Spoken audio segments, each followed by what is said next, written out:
अस्सलाम वालेकुम स्टूडेंट्स, क्या उम्मीद करते हैं आप सब खैरियत से होंगे।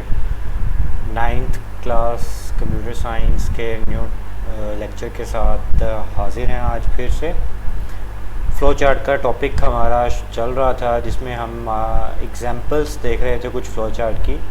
उसी सिलसिले में आज हमारी एग्जांपल नंबर 8 है, to display the larger one out of the 3 given unequal numbers.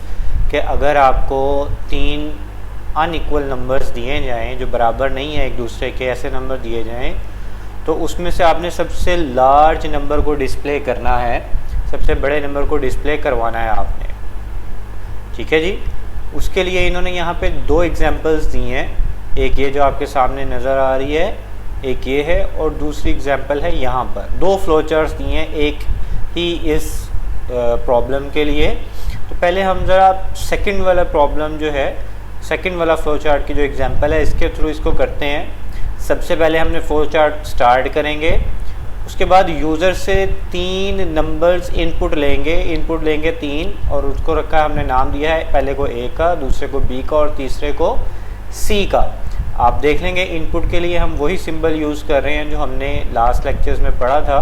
ठीक है, रेक्टेंगल का सिग्नल है, सिंबल है, और जिसमें 90 का एंगल नहीं है, जिसमें 90 का एंगल होता है वो प्रोसेस होता है। ठीक है, उसके बाद अगर आप नीचे आएँ तो यहाँ पे उसने फ़्लो यहाँ पे शो करवाया है। अब यहाँ पे वो क्या कर रहा है, ए को कंपेयर कर रहा है बी के साथ, चेक कर रहा है कि वो कहता है ए बड़ा है बी से। ये एक उसने स्टेटमेंट लिखी है कि ए बड़ा है बी से। अब देखें, या तो ये स्टेटमेंट ट्रू हो सकती है या ये स्टेटमेंट फॉल्स हो सकती है, ये 2 ही काम हो सकते हैं ना, क्योंकि नंबर अनइक्वल हैं। तो या तो ए बी से बड़ा हो सकता है या नहीं होगा, या ए बी से बड़ा होगा या नहीं होगा। उसने अब यहाँ पे लिख दिया हमारे पास कि ए जो है वो बी से बड़ा है। फॉर एग्जांपल थोड़ी देर के लिए हम सपोज कर लेते हैं कि ये एक ट्रू स्टेटमेंट है कि ए हमारे पास बड़ा है, बी हमारे पास छोटा है। तो ये हम कहते हैं अगर हमारे पास ट्रू है ये स्टेटमेंट तो हमारा फ्लो इस तरफ जाएगा, यस की तरफ, और अगर हमारी ये फ्लो स्टेटमेंट जो है वो फॉल्स होगी तो नो की तरफ आएगा। हमारा ये जो फ्लो है फ्लो चार्ट का वो इस तरफ चला जाएगा।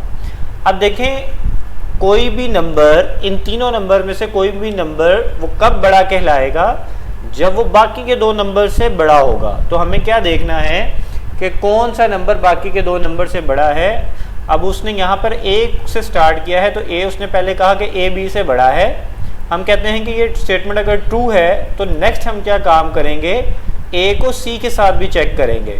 अब वो कहता है ए सी से भी बड़ा है। अगर फॉर एग्जांपल हम कहते हैं यहाँ पे कि ए जो है वो सी से भी बड़ा है, तो मतलब क्या हुआ कि ए अगर बी से भी बड़ा है, सी से भी बड़ा है, तो हमारे पास सबसे बड़ी वैल्यू कौन सी है, ए है। तो ट्रू होने की सूरत में हम क्या करेंगे, यहाँ पे आउटपुट के अंदर ए को डिस्प्ले करा देंगे। हमारा बाकी का कोई भी काम रन नहीं करेगा अगर हमारे पास ये केस होता है कि ए जो है वो हमारा बी से भी बड़ा हो जाता है और सी से भी बड़ा हो जाता है। ठीक है, एक सूरत तो ये है। दूसरी सूरत में क्या हो सकता है कि अगर हम कहते हैं कि ए बी से बड़ा है, ये स्टेटमेंट हमारी ट्रू हो जाती है और हम इस कंडीशन पर आ जाते हैं, इस स्टेटमेंट पर आ जाते हैं हम। अब यहाँ पे वो कहता है कि ए सी से भी बड़ा है, बट अगर मैं कहता हूँ कि फॉर एग्जाम्पल कि ए जो है वो छोटा है, सी बड़ा है, मतलब ये स्टेटमेंट गलत हो गई है, तो अब हमारा फ्लो चार्ट फ्लो इस तरफ नहीं आएगा बल्कि ये नो वाली साइड पे आएगा। ये कंडीशन हमारी रॉन्ग हो गई है, तो फ्लो हमारा नो की तरफ आएगा। तो नो पर आएंगे तो मतलब देखें, ए जो था वो बी से बड़ा था और ए जो था वो सी से छोटा हो गया, तो मतलब सी इनमें सबसे बड़ा हुआ, क्योंकि सी ए से बड़ा है और ए बी से बड़ा है, तो ऑटोमेटिकली जो सी है वो बी से भी बड़ा होगा। तो हमने यहाँ पे प्रिंट करवा दिया है, आउटपुट दे दी है सी। अब यहाँ पे थोड़ी सी इन्होंने मिस्टेक कर दी है कि ये रेक्टेंगल 90 डिग्री वाले एंगल के साथ दी है, बट यहाँ पे ये दूसरी आनी थी, ये वाली जो सी यहाँ पे शो किए हुए आउटपुट सी। ठीक है, फिर क्या होगा, हमारा फ्लो किस तरह से चलेगा कि इस कंडीशन से इस कंडीशन पर आएगा और यहाँ से नीचे आ जाएगा। ठीक है जी। अब एक और सूरत हो सकती है कि हमारी ये पहले वाली जो स्टेटमेंट थी यही फॉल्स हो जाए। वो कहे कि ए, हमने लिखा है ए बड़ा है बी से, लेकिन वो कहे ये स्टेटमेंट फॉल्स है, गलत है, b बड़ा है a से, तो हम इस तरफ आ जाएंगे। अगर ये किस सूरत में गलत होगी स्टेटमेंट, कि अगर हमारा b बड़ा होगा a छोटा होगा, ठीक है। तो हम यहाँ पर आ जाएंगे। अब हमारा b बड़ा था तो हम चेक करेंगे b को c के साथ। हमने कहा कि b अगर a से बड़ा है तो b c से भी बड़ा है। अगर ये वाली स्टेटमेंट हमारी ट्रू हो जाती है तो इसका क्या मतलब हुआ कि b सबसे बड़ी वैल्यू है और उसको हम आउटपुट के तौर पे शो करवा देंगे।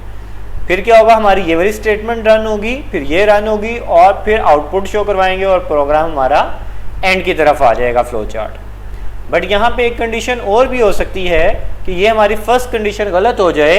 हम कहें कि a जो है वो b से बड़ा नहीं है, ये रॉन्ग है, तो यहाँ से हमारा फ्लो इस पर आ जाएगा। यहाँ से आके हमने चेक किया, हमने स्टेटमेंट लिखी कि b c से बड़ा है, बट वो कहे नहीं, b जो है वो c से बड़ा नहीं है, तो हमारा फ्लो ये नो की तरफ आ जाएगा और हम यहाँ पर आके c को आउटपुट शो करवाएंगे। क्यों? क्योंकि b बड़ा था a से, तो हम यहाँ पर आए। तो b हमने जब c से चेक किया तो वो छोटा था, मतलब क्या हुआ, c बड़ा है b से और b बड़ा है a से। तो हमने क्या किया, हम c को आउटपुट पे डिस्प्ले करवा दिया और यहाँ से हमारा फ्लो चार्ट एंड की तरफ। ठीक है, ये तीन हमारी आउटपुट्स, तीनों में से कोई एक कंडीशन हमारी ट्रू होगी कि या हमारा a बड़ा होगा या b बड़ा होगा या c बड़ा होगा। तीनों की सूरत में हम डिफरेंट हमने रखा है ऑप्शन, वो हमारा एट दी एंड की तरफ आ जाएगा, हमारा फ्लो चार्ट कंप्लीट हो जाएगा। अब इसी के लिए उसने एक और एग्जांपल दी है, थोड़ी सी चेंज तरीके से दी है निस्बतन। जो सेकंड मैंने आपको पहले करवाई है वो निस्बतन उससे आसान थी, इसलिए वो आपको फर्स्ट वाली से पहले करवाई है। इसका भी ओवर थ्रू आपको एक गो थ्रू कर लेते हैं, इसको भी ओवरव्यू इसका देते हैं आपको। कहता है स्टार्ट करें, इनपुट यूज़र से 3 नंबर लें। वहाँ पे उसने ABC लिया था, यहाँ पे इसने N0, N1, N2 लिया है।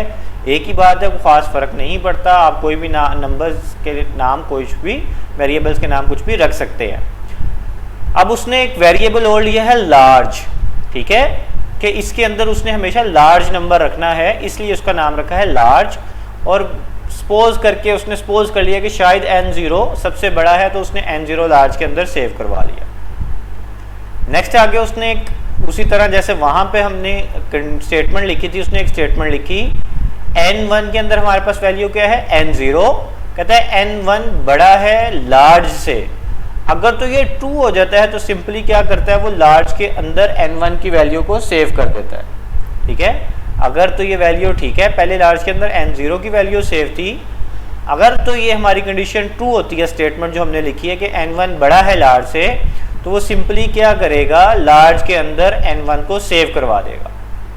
ठीक है, बट अगर ये कंडीशन हमारी रॉन्ग हो जाती है तो वो फ्लो हमारा नो की तरफ आएगा। फिर हमारी ये जो दरमियान वाली हमारा प्रोसेस है ये नहीं चलेगा, ये प्रोसेस का अमल है, ये नहीं चलेगा। हम इससे बाहर आके इससे नीचे आ जाएंगे। नेक्स्ट चीज़ देखेंगे, नेक्स्ट पे आके वो क्या कहता है, फिर वो कंपेयर कर रहा है कि N2 बड़ा है लार्ज से। अगर तो हम यहाँ से आ रहे हैं तो लार्ज के अंदर हमारे पास N1 की वैल्यू होगी, बट अगर हमारी ये कंडीशन गलत हुई है और हम यहाँ से आ रहे हैं तो लार्ज के अंदर इस वक्त हमारी N0 की वैल्यू होगी। यहाँ आगे वो कहता है कि N2 बड़ा है लार्ज से। तो अगर तो ये कंडीशन हमारी ट्रू हो जाती है तो हम लार्ज के अंदर N2 को सेव करवाएंगे और लार्ज को प्रिंट करवा देंगे। बट अगर वो कहता है कि ये लार्ज की ये जो स्टेटमेंट है ये गलत लिखी है और लार्ज बड़ा है N2 से, तो हम नो वाले फ्लो के साथ चलेंगे, यहाँ पर आएंगे, यानी कि ये साइड वाली हमारी कंडीशंस नहीं चलेंगी, ये प्रोसेस नहीं चलेगा। यहाँ से हम डायरेक्ट यहाँ पर आ जाएंगे और प्रिंट लार्ज करवा देंगे। ठीक है, कर क्या रहा है वो, बेसिकली लार्ज के अंदर एक नंबर सेव कर रहा है, उसको फर्स्ट नंबर लार्ज के अंदर सेव कर रहा है, उसको सेकंड नंबर के साथ कंपेयर कर रहा है कि कौन सा बड़ा है। जो बड़ा होगा वो लार्ज में सेव रह जाएगा।